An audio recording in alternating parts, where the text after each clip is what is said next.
When I was president of the American Psychological Association, they tried to media train me. And an encounter I had with CNN summarizes what I'm going to be talking about today, which is the 11th reason to be optimistic. The editor of Discover told us 10 of them. I'm going to give you the 11th. So they came to me, CNN, and they said, Professor Seligman, would you tell us about the state of psychology today? We'd like to interview you about that. And I said, great. He said, but this is CNN, so you only get a soundbite. So, well, how many words do I get? I said, well, one. Cameras rolled, and she said, Professor Seligman, what is the state of psychology today? Good. Cut. That won't do. We'd really better give you a longer soundbite. Well, how many words do I get this time? Well, you get 2. Dr. Seligman, what is the state of psychology today? Not good.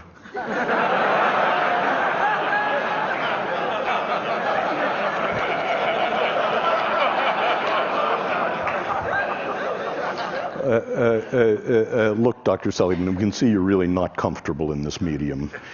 We'd better give you a real soundbite. This time you can have 3 words. And, Professor Seligman, what is the state of psychology today? Not good enough.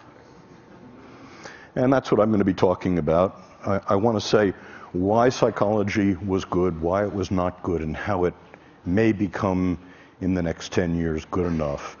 And by parallel summary, I want to say the same thing about technology, about entertainment and design, because I think the issues are very similar. So why was psychology good? Well, for more than 60 years, psychology worked within the disease model. 10 years ago when I was on an airplane and I introduced myself to my seatmate and told them what I did, they'd move away from me. And because quite rightly, they were saying psychology is about finding what's wrong with you, spot the loony. And now when I tell people what I do, they move toward me.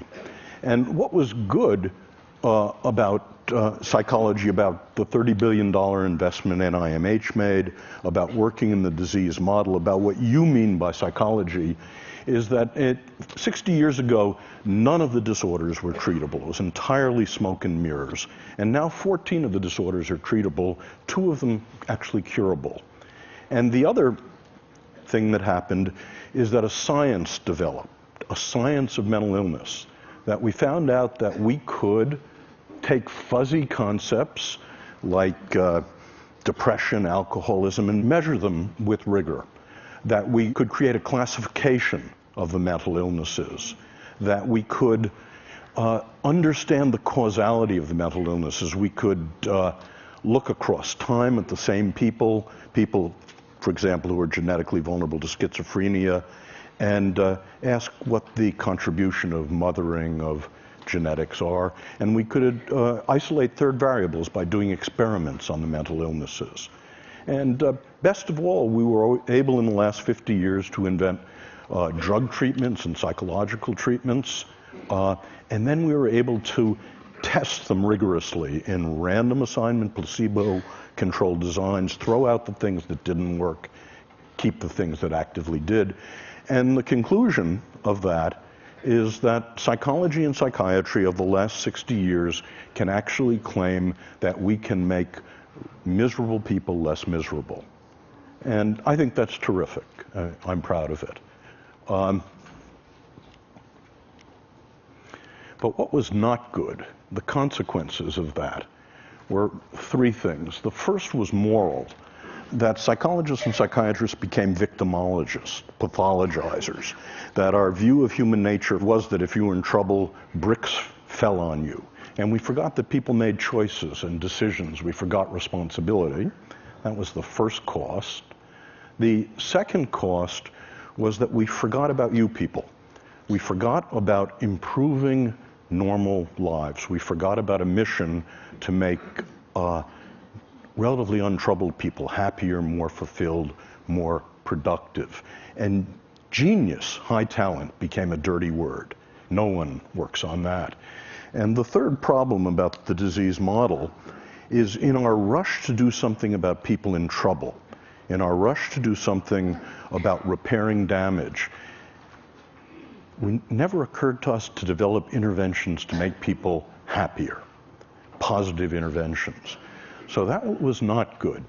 And so that's what led people like Nancy Etkoff, Dan Gilbert, Mike Csikszentmihalyi, and myself to work in something I call positive psychology, which has three aims. The first is that psychology should be just as concerned with human strength as it is with weakness.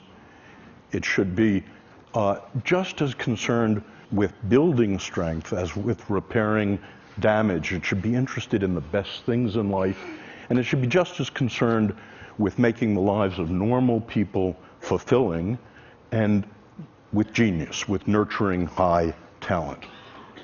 So in the last 10 years, and the hope for the future, we've seen the beginnings of a science of positive psychology, a science of what makes life worth living. It turns out that we can measure different forms of happiness, and any of you for free can go to that website and take the entire panoply of tests of happiness. You can ask, how do you stack up for positive emotion, for meaning, for flow, against literally tens of thousands of other people.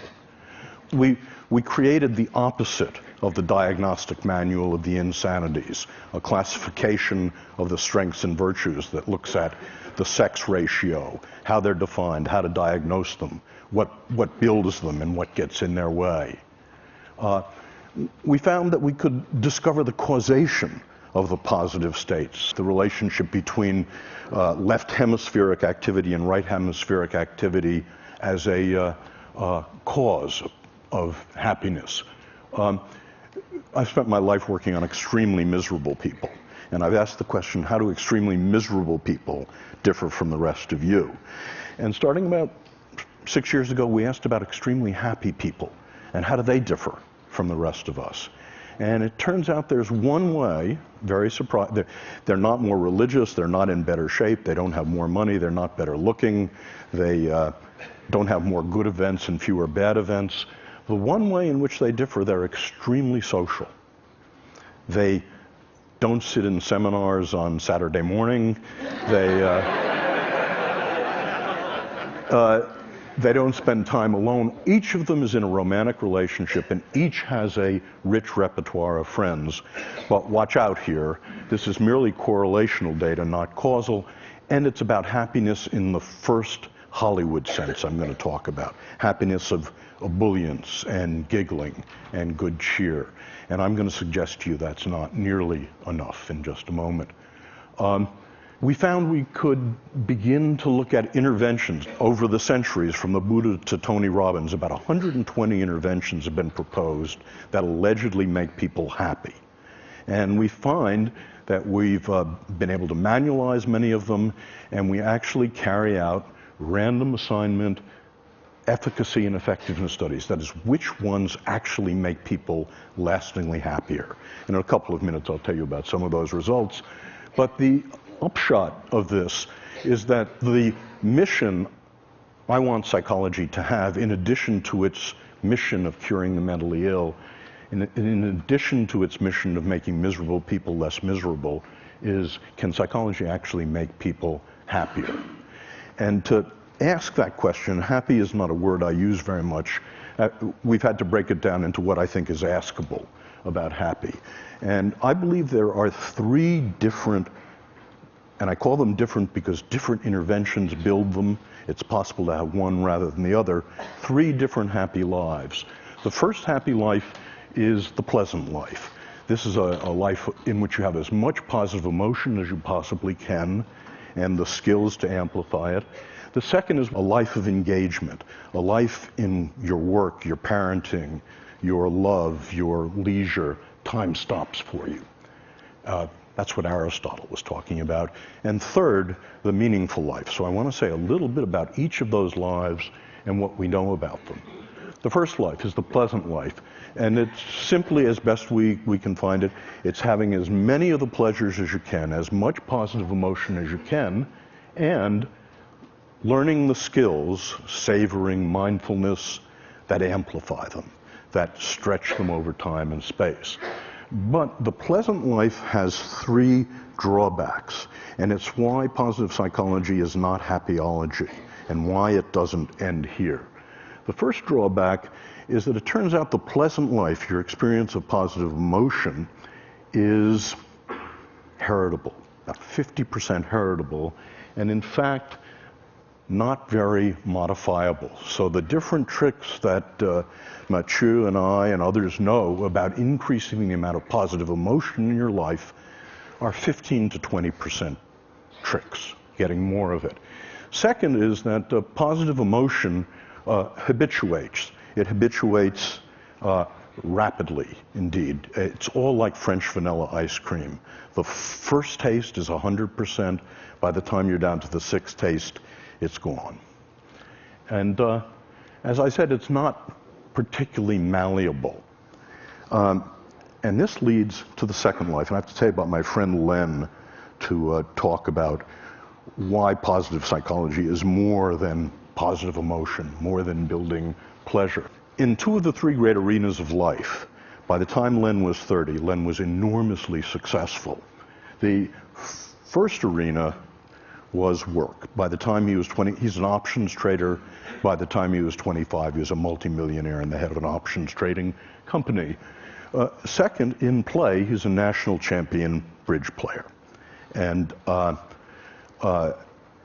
but in the third great arena of life, love, Len is an abysmal failure. And the reason he was that Len is a cold fish. Len is an introvert. American women said to Len when he dated them, "You're no fun. You don't have positive emotion. Get lost." And Len was wealthy enough to be able to afford a Park Avenue psychoanalyst who for 5 years tried to find the sexual trauma that had somehow locked positive emotion inside of him. But it turned out there wasn't any sexual trauma. It turned out that Len grew up in Long Island and he played football and watched football and played bridge. Len is in the bottom 5% of what we call positive affectivity. So the question is Len unhappy? And I want to say not. Contrary to what psychology told us about the bottom 50% of the human race in positive affectivity, I think Len is one of the happiest people I know. He's not consigned to the hell of unhappiness, and that's because Len, like most of you, is enormously capable of flow. When he walks onto the floor of the American Exchange at 9:30 in the morning, time stops for him, and it stops till the closing bell. When the first card is played, till 10 days later, the tournament is over, time stops for Len. And this is indeed what Mike Csikszentmihalyi has been talking about flow, and it's distinct from pleasure in a very important way. Pleasure has raw feels. You know it's happening. It's thought and feeling. But what Mike told you yesterday, during flow, you can't feel anything. You're one with the music. Time stops. You have intense concentration. And this is indeed the characteristic of what we think of as the good life. And we think there's a recipe for it, and it's knowing what your highest strengths are. And again, there's a valid test of what your 5 highest strengths are, and then recrafting your life to use them as much as you possibly can. Recrafting your work, your love, your play, your friendship, your parenting. Just one example. One person I worked with was a bagger at Gennardi's. Hated the job. She's working her way through college. Her highest strength was social intelligence. So she recrafted bagging to make the encounter with her the social highlight of every customer's day. Now, obviously she failed, but what she did was to take her highest strengths and recraft work to use them as much as possible. What you get out of that is not smiliness. You don't look like Debbie Reynolds, you don't giggle a lot. What you get is more absorption. So that's the second path. The first path, positive emotion. The second path is eudaimonia and flow. And the third path is meaning. This is the most venerable of all the happinesses traditionally. And meaning in this view consists of, very parallel to eudaimonia, it consists of knowing what your highest strengths are and using them to belong to and in the service of something larger than you are. Well, I mentioned that for all three kinds of lives, the pleasant life, the good life, the meaningful life, people are now hard at work on the question, are there things that lastingly change those lives? And the answer seems to be yes, and I'll just give you some samples of it. It's being done in a rigorous manner. It's being done in the same way that we test drugs to see what really works. So we do random assignment, placebo-controlled, long-term studies of different interventions. And just to sample the kind of interventions that we find have an effect. When we teach people about the pleasant life, how to have more pleasure in your life, one of your assignments is to take the mindfulness skills, the savoring skills, and you're assigned to design a beautiful day. Next Saturday, set a day aside, design yourself a beautiful day, and use savoring and mindfulness to enhance those pleasures. And we can show in that way that the pleasant life is enhanced. Gratitude visit. I want you all to do this with me now, if you would. Close your eyes.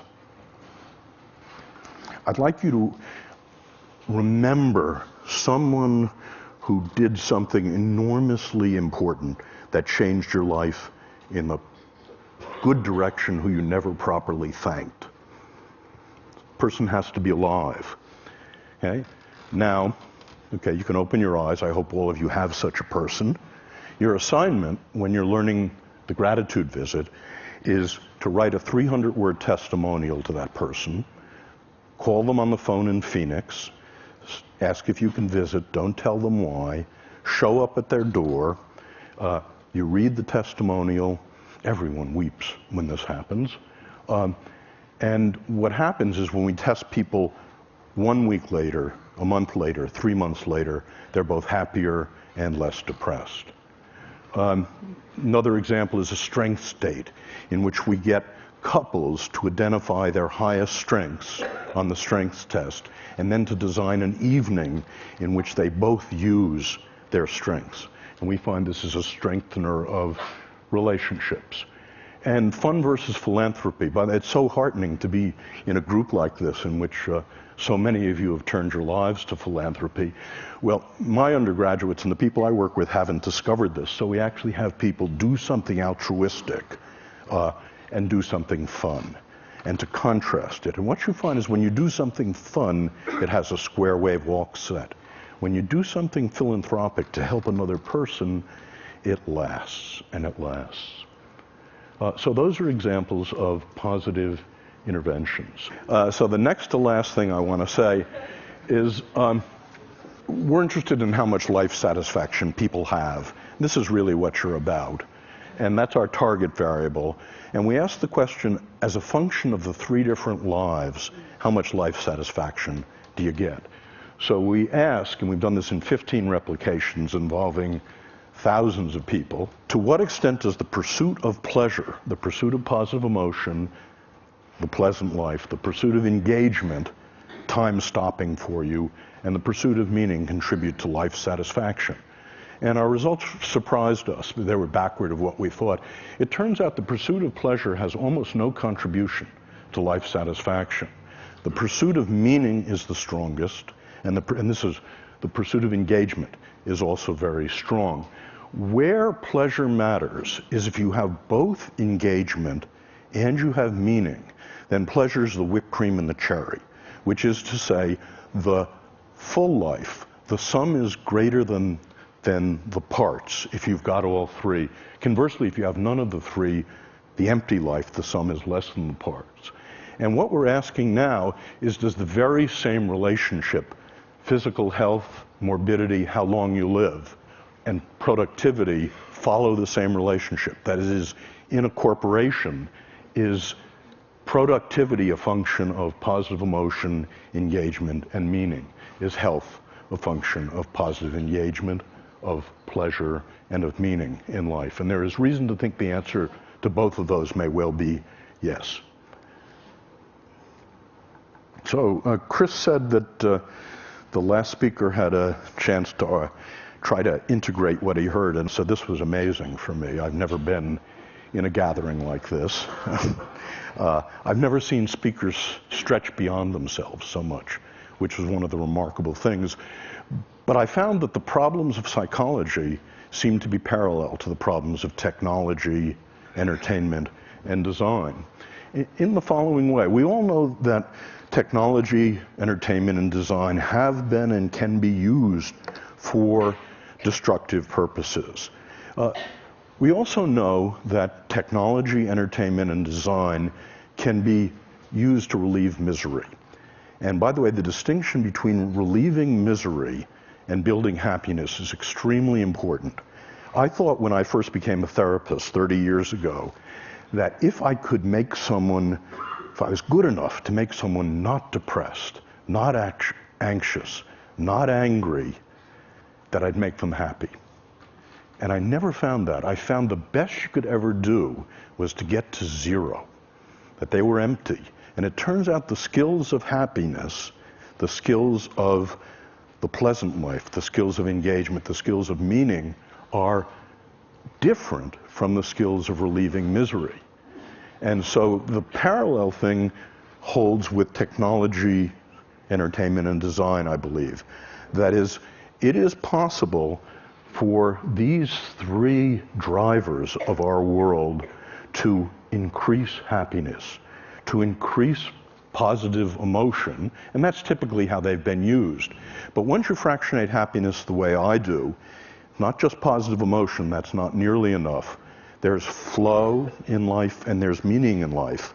As Laura Lee told us, design, and I believe entertainment and technology, can be used to increase meaning engagement in life as well. So in conclusion, the 11th reason for optimism, in addition to the space elevator, is that I think with technology, entertainment, and design, we can actually increase the amount of tonnage of human happiness on the planet. And if technology can, in the next decade or two, increase the pleasant life, the good life, and the meaningful life, it will be good enough. If entertainment can be diverted to also increase positive emotion, meaning, eudaimonia, it will be good enough. And if design can increase positive emotion, eudaimonia, and flow, and meaning, what we're all doing together will become good enough. Thank you.